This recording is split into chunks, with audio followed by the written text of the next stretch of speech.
Over the last few seasons, Nottingham Forest have done some excellent recruitment in the loan transfer market. So what recruitment should they do this summer? Welcome to Forest Fan TV.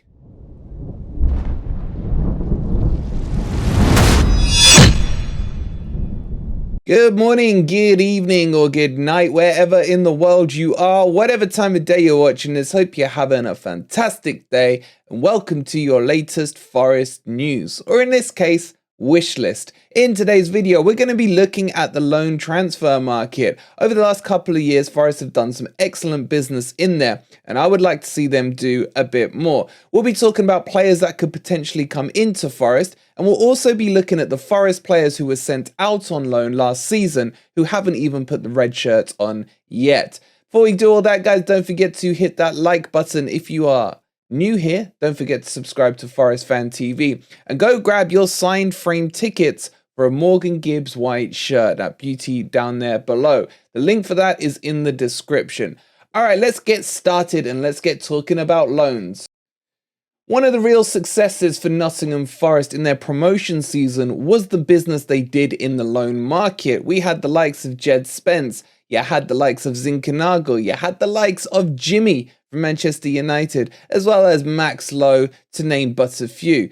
These are the players that started to become a core within the team, and in essence could have hindered us when it came to last season in the Premier League, as we had to replace all of these. The golden rule in the loan market is never fall in love with your loanees, and I'm sure we've all been guilty of that. If you were guilty of that, let me know which loanee you fell in love with over the last couple of seasons. For me, there's been two standouts, and that was Spence and Loddy, and to an extent Dean Henderson as well. But bring on next season, and season just gone, and Forest still went back into the loan market and again did some decent business there, bringing in Henderson from Manchester United and Renan Loddy. We won't talk about the loan to buy of Chris Wood, we'll ignore that for now, but all of this in general has been really good business for Nottingham Forest. And with our squad starting to age, so to speak, where players are going to be over that 21 mark and fill out the 25-man squad, is there potential for Forest to bring in some loanees, maybe at a younger age, from some of the top 6 big clubs that we could look and see if we can develop, as this is one of Cooper's mantras. So we're going to cover over a few players. Some will be under 21, some will be over 21, but we're going to try and target it towards the positions that Forest do need. So let's jump into this and let's start with our first player, Kalvin Phillips.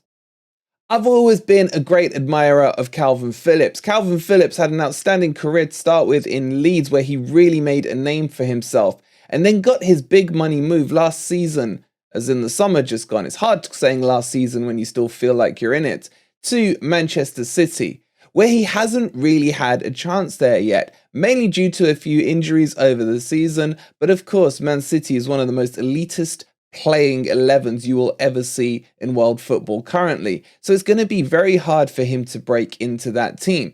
Now, what I will say is with Manchester City, you tend to see a pattern of a new player coming in and Pep giving them sometimes up to a year to bed into the team, to bed into the system, to bed into that ecosystem that they have at Man City before they start to be blooded. So under no circumstances do I think Kalvin is available for loan, but I think he may find it very hard to get into that team and consider looking around in the loan market. And what better place for him to come than to Nottingham Forest? He's exactly the player that would suit us. If Forest weren't able to pin down, say, a Tyler Adams from Leeds, then Kalvin Phillips on loan would be a fantastic acquisition, in my opinion. He just suits our style of play. He's very strong. He is a little short. I've always thought he was a tall guy, but when you look at his height stats, he's not very tall at all. But he is very good and has broken into the England team as well. So for me, Kalvin Phillips would be a great choice if it was available. Now, none of these players I'm saying are available. This is a wish list, if you like. But these are the types of players that maybe Forest could do some business with. What do you guys think of Kalvin Phillips? And do you think it's realistic or not? I can't see it happening, but it's a good one to put on the list. Okay, sticking to the midfielder theme, there's a few other names that may or may not become available. And if we look at Arsenal, for example, a player I'm a huge fan of is Smith Rowe. He's finding it extremely difficult at the moment to break into the team with the players that are ahead of him, the likes of Odegaard, etc. And I think he's been unlucky not to get a run there. He's highly rated by most Arsenal fans, and I think highly rated by Arteta. But would a season on loan do him the world of good? What better place to come than to Nottingham Forest? However, even at Forest, he may struggle to see game time because he would be competing with the likes of Morgan Gibbs-White. Now, I actually wouldn't put him ahead of Morgan Gibbs-White, but I do feel MGW needs some competition in that number 10 role. And what better player than Smith Rowe to come in and give him that push and that motivation to get even better? So for me, if Smith Rowe were to become available, I would quite like to see him at Nottingham Forest. A great player, great passer of the ball. He's got an eye for goal as well.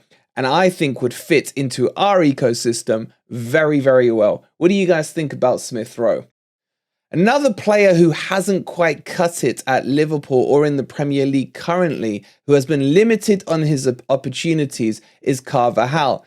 Carvajal, who Liverpool picked up from Fulham for an absolute snip at about 4 or 5 million at the start of last season, is a player I highly rate. I remember him in the Championship and he was absolutely ripping it up there. However, he is very petite in terms of his physique and hasn't been able, as I just mentioned, to break into that Liverpool team. But I don't doubt his talent. I think he's a great player on the ball. And again, this would be one of those ones who I'd look to be challenging Morgan Gibbs-White if he were to come.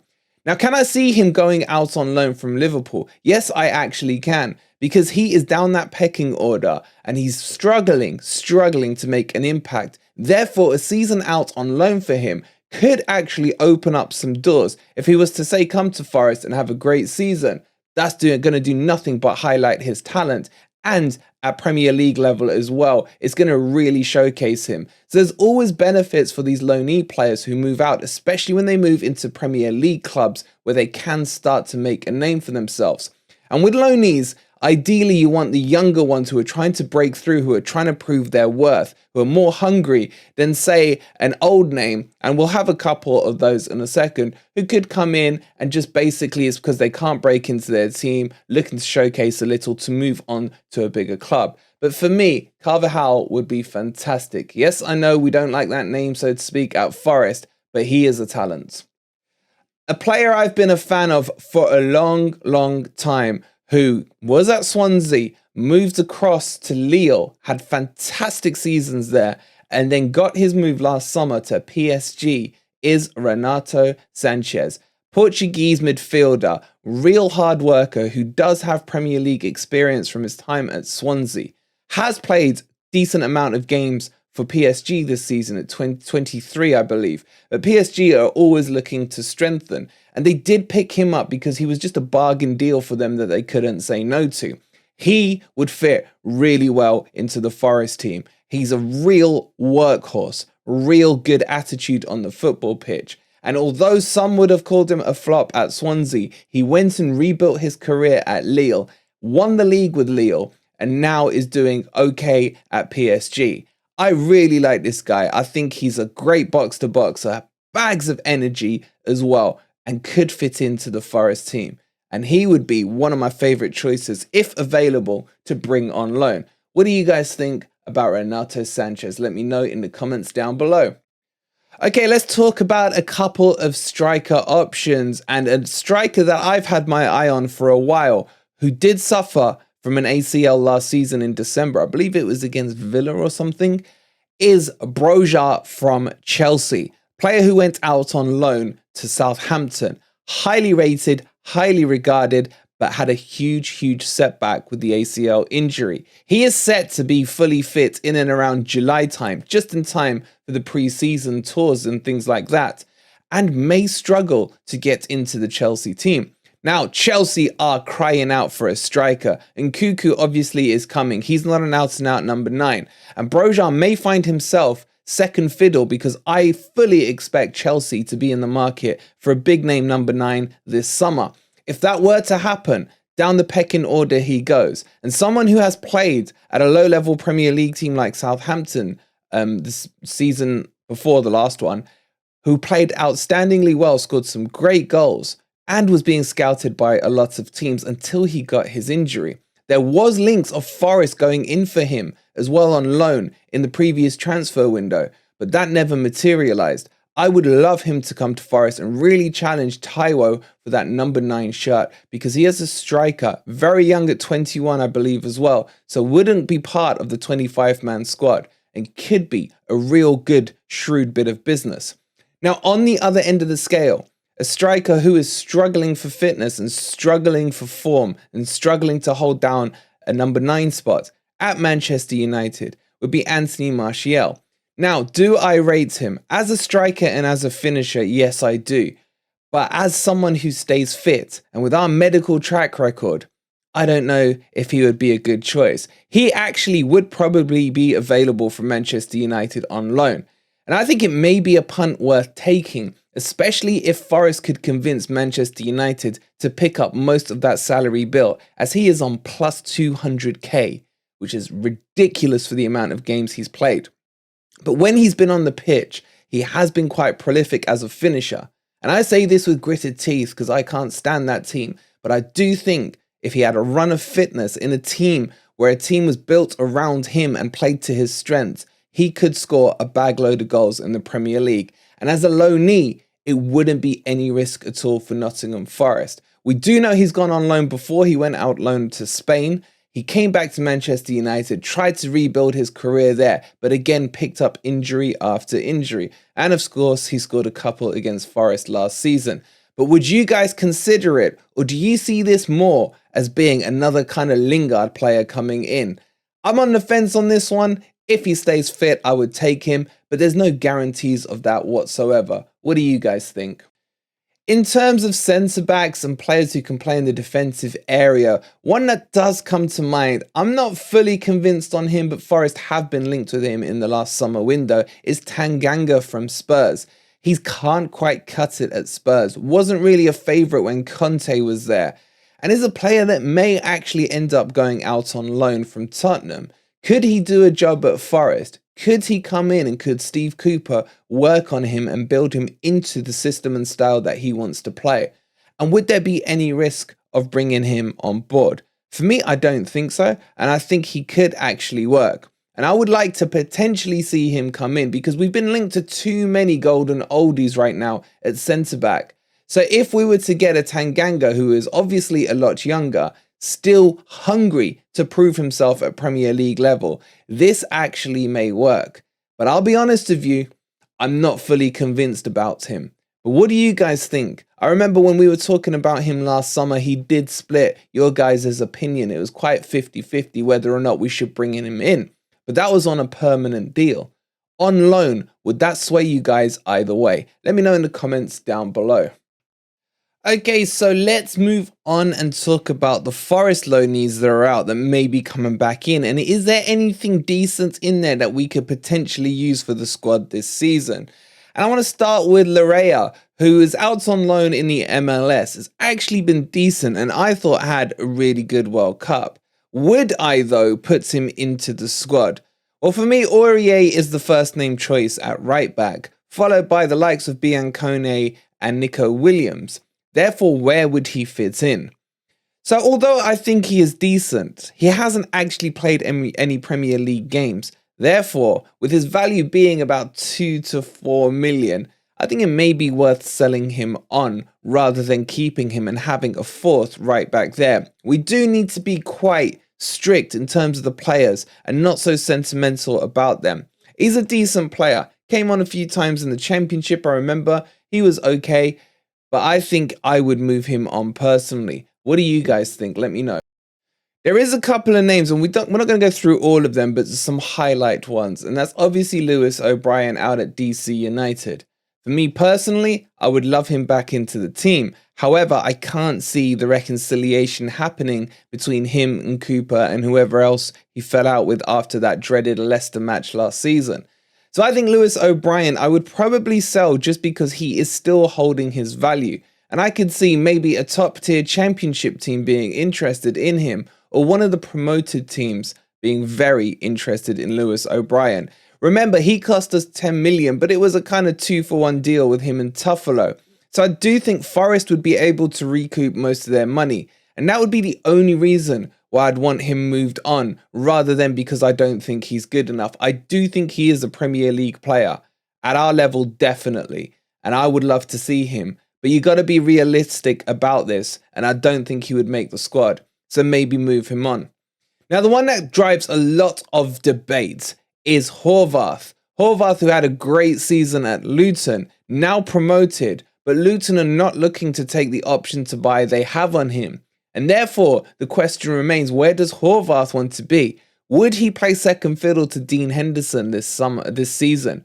Or is he looking to be number one? He went to Luton for the sole purpose of getting himself into that World Cup squad for the USA team in Qatar. However, I still don't think he thinks he's a number two anymore, and I think he thinks he's a number one. Therefore, I think it would be unlikely that Forest would keep him on. I think he won't get loaned back out, and I think Forest will look to sell, as he could probably drive a couple of million into the bank. So for me, although I would love him as second choice, I think his heart is set on starting, and I think he will leave in the summer. Based on nothing but my maths and my crazy little mind working. But what do you guys think? I know a lot of you, and some of you, would actually consider him as number one. Let me know in the comments down below. Two more players I want to touch on is the following: Josh Bowler, who Forest bought and loaned out to Greece. He then came back and got loaned back out to Blackpool. His loan there has now finished, and it finished in a bit of a flatness, really. He's electric, they all said at Blackpool. He didn't do enough to keep them into the championship. So now what for Josh Bowler, Josh Bowler, who I believe we paid somewhere around 4 or 5 million for. Is he cut out at Premier League level? I don't think he is. Regardless of what Lee wants to tell me, I do not think he is. And I don't think he would even he'd probably make our cup squad, you know, that second string team that ironically did lose to Blackpool, games like that. But is he worth keeping on, having not even kicked a ball for Nottingham Forest, let alone put on the Forest red yet? I'd loan him back out to the championship team, a higher up championship team where he can showcase his skills, and maybe that would drive up his value. But outside of that, I don't see Josh Bowler, don't know why I want to call him Butler, thinking cricket here, but I don't think he's good enough for the Premier League yet. Sorry, Lee, I know that's going to annoy you with me saying it, but it is what it is. And then the final one I want to touch on is Brandon Aguilera, Christina Aguilera's long-lost cousin. I'm joking, no relation. Is he yet good enough for the Premier League? And I would say 1,000,000% not quite. He's starting to score a few goals. He's getting international caps, but he's still very young. I believe 18, 19 years old. He would actually be good to put in the squad just to bolster those numbers. But I still think for me, another year, maybe even 2 out on loan as we watch him develop. He has the talent, he has the potential, but chucking him in Premier League football right now, I don't think would be the right answer. I've seen a bit of him so far over the last 12 months. And honestly, at the World Cup, I don't think he impressed that much, but he was playing in a poor international team. But overall, he still needs, in my opinion, a year or 2 more out on loan. And then maybe we will start to see him develop into the player that hopefully he will become. So those are the players I want to cover off. Obviously, there are a few other loanees, but those are the main ones I think that are up for debate. If there's any others you want to talk about, as always, get chatting in the comments down below. Don't forget as well, before you leave, hit that like button on the video if you've enjoyed the content today. Make sure you subscribe to Forest Fan TV if you are new here. And quickly go grab your Morgan Gibbs White tickets for the signed frame shirt from Football Prizes before they sell out. And we'll see you on the next video. Come on, you Reds.